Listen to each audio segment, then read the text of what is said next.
America's most famous murder cases.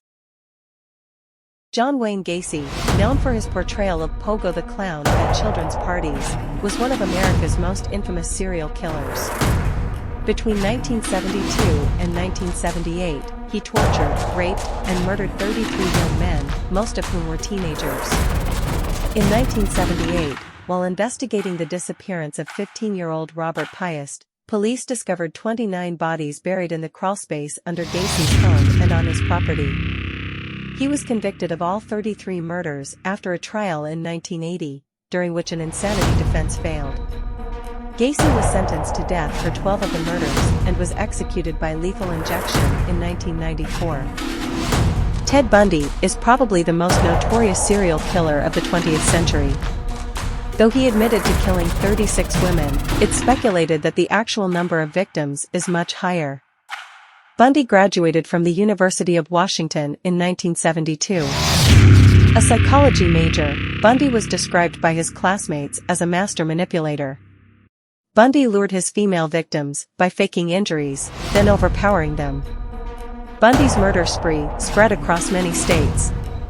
He escaped custody on more than one occasion. It all ended for him in Florida with his 1979 murder conviction. After numerous appeals, Bundy was executed in the electric chair in 1989. David Berkowitz, born Richard David Falco, terrorized the New York City area in the 1970s with a string of brutal, seemingly random homicides.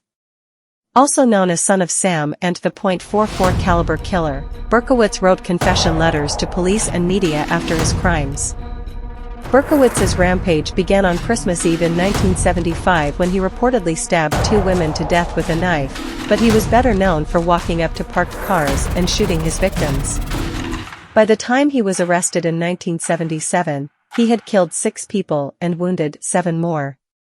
In 1978, Berkowitz confessed to the 6 murders and received a sentence of 25 years to life for each. During his confession, he claimed that a demon came to him in the form of the dog belonging to a neighbor named Sam Carr and had commanded him to kill. The identity of the Zodiac Killer, who haunted Northern California from the late 1960s to the early 70s leaving behind a trail of lifeless bodies, is still unknown. This bizarre case involved a series of letters sent to 3 California newspapers. In many of the missives, an anonymous perpetrator confessed to the murders. Even more chilling, however, were the threats he made saying that if his letters were not published, he would go on a murderous rampage. The letters, which continued through 1974, are not all are believed to have been written by the same man. Police suspect that there may have been several copycats in the high-profile case. The man who came to be known as the Zodiac Killer confessed to 37 murders. However, police can only verify 7 attacks, 5 of them resulting in death. A similar California cold case, the Ketty Cabin murder case, has been unsolved since 1981. In the late 1960s, a charismatic drifter with delusions of rock and roll grandeur named Charles Manson coerced a number of young women and men, many of whom were vulnerable teenagers, to join a cult called the Family. The group's most infamous murders took place in August 1969. On the night of August 8, directed by Manson, several of his family members invaded a home in the northern hills of Los Angeles. Over the course of the night and into the next morning, they killed 5 people, including director Roman Polanski's wife, Sharon Tate, who was 8.5 months pregnant at the time, and Abigail Folger, heir to the Folger coffee fortune.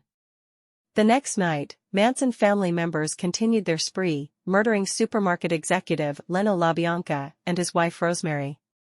Manson was indicted and convicted along with the family members who'd carried out the murders at his behest. Manson was sentenced to death, however, he was never executed.